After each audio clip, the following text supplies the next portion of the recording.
Llega a Buen Día Litoral la mesa de intercambio, donde cada opinión es responsabilidad de quien lo dice.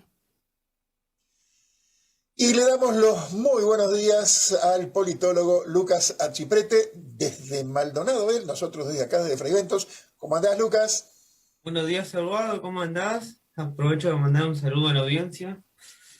Muy bien. Un tema bastante provocador el de hoy. Con vos ya iniciamos de alguna manera el 20 de mayo una especie de ciclo sobre, en fin, frases, conceptos, cosas que están instaladas en el imaginario colectivo de los uruguayos.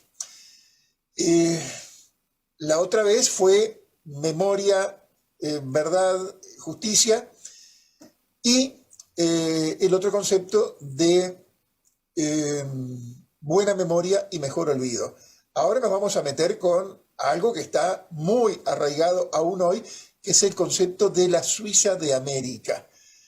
Para los más chicos, de repente, Suiza de América, eso puede sonar muy, muy lejano, pero aún para ciertos veteranos, ubican esa Suiza de América, ese Uruguay idílico en los años 40 y 50. ¿Qué podés decirnos? ¿Con qué podés arrancar? Primero que nada, decir la importancia de tratar estos temas por el hecho de que, como hablaremos después, la política es constructora de relato. Pero me gustaría contarles al principio una anécdota.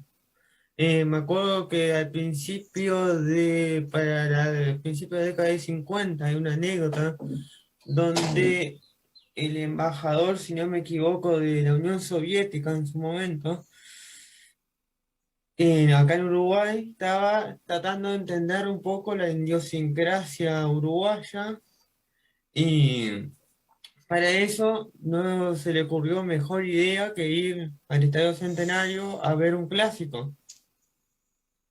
Y en ese momento, aclaremos a los más chicos, no es que estaba dividido de que el Amsterdam y Colombia, Olímpica contra Amsterdam, estaba toda la hinchada mezclada, incluido lo que hoy se llamaría, entre comillas, barra brava, donde había algún quilombo cada tanto, pero eran excepcionales.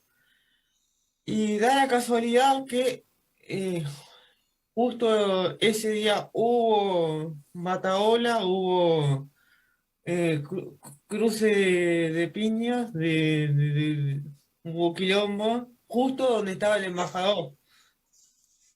Y me acuerdo que después lo que le comentaba el embajador a la Cancillería era que Uruguay era A un ver, país, para. Hay un pequeño detalle. El embajador ligó piñazos por y, supuesto.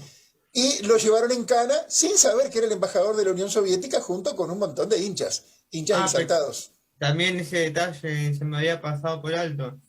Y en ese contexto, el embajador a la Cancillería le había pasado un reporte de que tal Uruguay es un país con ciertos avances, ciertas comodidades, pero el problema era que gozaba de demasiada libertad.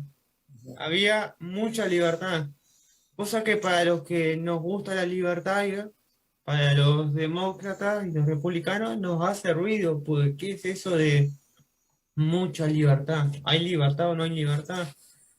Pero es interesante para ver que en ese momento Uruguay vivía una calidad de vida o tenía un contexto parecido a un país europeo.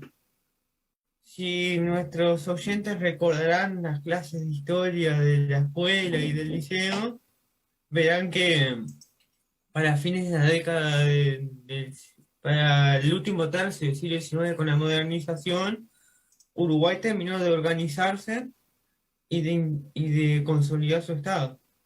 Y para Ujú. principios del siglo XX, más o menos el primer cuarto del siglo XX, con el vallismo, se consolidó la democracia, nuestra institucionalidad y cierta calidad de vida que nos hacía parecer Europa. Pero, ¿por qué la Suiza de América? Ahí está la pregunta. Más de uno se debe estar preguntando, bueno, pero ¿qué tiene que ver Uruguay acá en esta parte del continente con Suiza, un país del centro de Europa, enclavado entre los Alpes? ¿Dónde está ese origen, el origen de ese Primero, concepto? primero que nada, una comparación, si se quiere, demográfica o geográfica. Dos países chicos, a pesar que uno tiene salida del mar y el otro está en el medio de Europa, pero son dos países chicos. Uruguay, un país de aproximadamente 175.000 kilómetros cuadrados, rodeado por dos gigantes, y Suiza, que tiene aproximadamente 40.000 kilómetros cuadrados, muchísimo menos que Uruguay, con el doble de población que Uruguay, pero más o menos, ¿no? Pero con muy poca población comparada con las grandes potencias europeas, como puede ser Alemania, Francia, Italia, España, Portugal. Y como Uruguay también tiene escasa población comparada con Brasil, Argentina, Chile, o sea, si se quiere, los países grandes de la región. Pero no solamente hay semejanza con su geografía y con su demografía, sino también en cuestiones, si se quiere, de la idiosincrasia o de la política. A ver cómo es eso.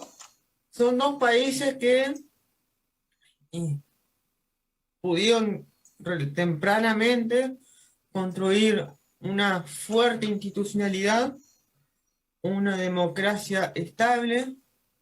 A su vez, ambos países son bastante sí, antipersonalistas, por decir de una manera, al punto que Suiza, no me acuerdo en la actualidad, no quiero decir, no quiero confirmar nada porque no estoy seguro, pero históricamente siempre tuvo un gobierno de orden colegiado.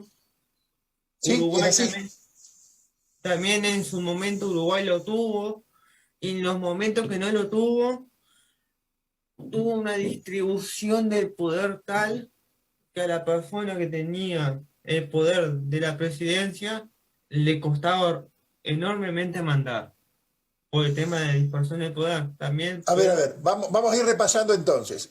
Tanto Suiza como Uruguay son países, en cuanto a territorio, más bien chicos, aunque Suiza cabe como 3 veces en Uruguay, rodeado de potencias, de países grandes,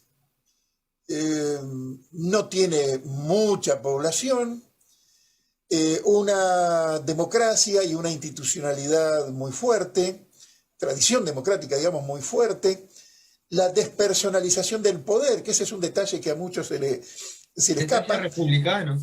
también una fuerte vocación republicana, y el hecho de que en determinado momento nuestros sistemas, el Poder Ejecutivo, fue similar, porque tanto en Suiza como en Uruguay el Poder Ejecutivo era colegiado, no estaba centralizado en una persona, sino en 9 personas que rodeaban una mesa y gobernaban, la mayoría perteneciente al partido que ganó, pero en ese caso el Partido Nacional, que era el segundo partido, también estaba representado. Y sobre eso hay una anécdota, por ejemplo, en el cual había, no sé si, no me acuerdo si era un presidente o un canciller o un diplomático que se comunicaba con Uruguay.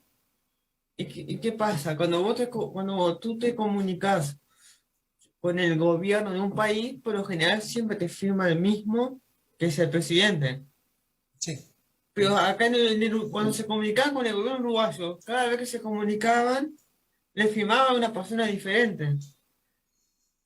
Bueno, a ver, Y decía, qué país más raro que cambia tanto de presidente, ¿no? claro, cambiaba todos los años el titular del Ejecutivo. O sea, no existía el presidente de la República, Había existía el presidente del Consejo de Gobierno. Un secretario general, pero que era un primus entre pares. ¿Qué quiere decir? Aunque vos seas secretario general del colegiado por un periodo, estabas al mismo nivel de los otros 8 integrantes del colegiado. No es que, como ahora, que los ministros, por ejemplo, son fusibles del presidente. Claro. cambiaba, digamos, el presidente de ese ejecutivo colegiado una vez al año, pero entre los integrantes del partido mayoritario. Hubo un fraiventino que fue presidente del Consejo de Gobierno entre el 58 y el 59, Carlos Fischer. Pero volvemos a tu razonamiento. ¿Por qué se hablaba de Uruguay como la Suiza de América? ¿Y por qué había un relato muy fuerte que en determinado momento fue respondido por otro relato totalmente distinto? Primero que nada, comentar que agregar a lo anterior brevemente, que también podemos agregar el tema de la democracia directa o democracia participativa que hay había tanto en Suiza como hay también en Uruguay. Todos saben que nosotros tenemos una democracia indirecta. ¿Por qué? Porque tenemos una democracia representativa. Nosotros votamos a partidos, votamos a representantes que ellos actúan por nosotros. Por eso es indirecta. Pero también tenemos mecanismos de democracia directa, donde el soberano dice, no, para esto me represento yo a mí mismo. Por ejemplo, el plebiscito. Otra semejanza con Suiza. En este sentido, por lo que tú decías, aunque, como vamos a ver después, la política construye relatos, en este caso no sería relato porque hay elementos suficientes para decir que es una realidad. Pero si decidimos llamarlo como relato al que el Uruguay era la Suiza de América, podemos nombrar como contrarrelato a lo que se decía desde, si se quiere, la oposición, o sea, las derechas nacionalistas de aquellos tiempos, decían que en realidad eso era una farsa porque si teníamos una mirada centrista, capitalina, éramos sí un país de avanzada para la época que estaba de espalda a Latinoamérica mirando a Europa, pero si nos sacábamos ese velo centrista, no era tan así, porque en el interior profundo habían grandes poblados con grandes problemas de pobreza. Sí, me estoy acordando, a ver, acá mencionaste dos o tres cosas muy interesantes, que también hay una coincidencia. Eh, esa capacidad que tenía tanto Suiza como Uruguay de plebiscito, de formas de democracia directa. A ver, vamos a ubicarnos, volvemos a la época, años 40 y 50 del siglo XX. No todos los países en América Latina tenían esa posibilidad de que se convocara a un plebiscito.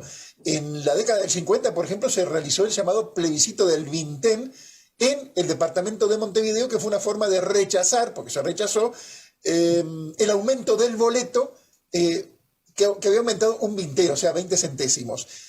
También se plebiscitaron las reformas constitucionales. Y en Suiza hay continua y permanentemente plebiscitos y formas de consulta a la ciudadanía. Pero no te interrumpo, digo, pero me apoyo en lo que vos decías. Por A esa algo éramos imagen, el circo electoral para que nos llamaba, tal como nombraba algún dirigente opositor de derechas, nacionalista, decía que este es un carnaval electoral, un circo electoral, más que una construcción de democracia para no gobernar, ¿no? claro, y fíjate qué cosa más interesante, la crítica venía justamente tanto desde lo que podíamos llamar el campo de la derecha nacionalista, que decía que el gobierno Creo que estaba. mejor era hablar si me permitís una corrección, más que de derechas. Creo que Bueno, la sí, expresión derechas, es verdad, porque había tanto en el Partido Colorado como en el Partido Nacional. Y se criticaba el centralismo montevideano, el excesivo énfasis en la industrialización, el vivir a espaldas del campo, el desdeñar justamente al campo y el vivir, si se quiere, que era la acusación, mirando hacia Europa y no tanto hacia América Latina.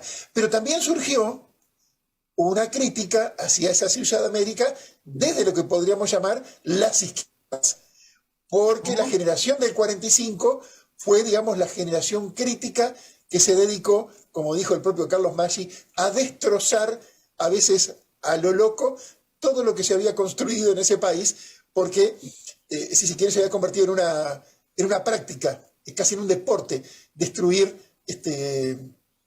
como una especie de hábito. Sí, obvio. Al principio, pero te hago una pregunta, porque se me había cortado el audio. ¿De dónde me dijiste que había salido esa anécdota? De que los jóvenes, ¿Cuál anécdota? la de que los jóvenes venían a, si se quiere, a destrozar. Ah, la generación del 45. Lo Ah, contaba Carlos Maggi.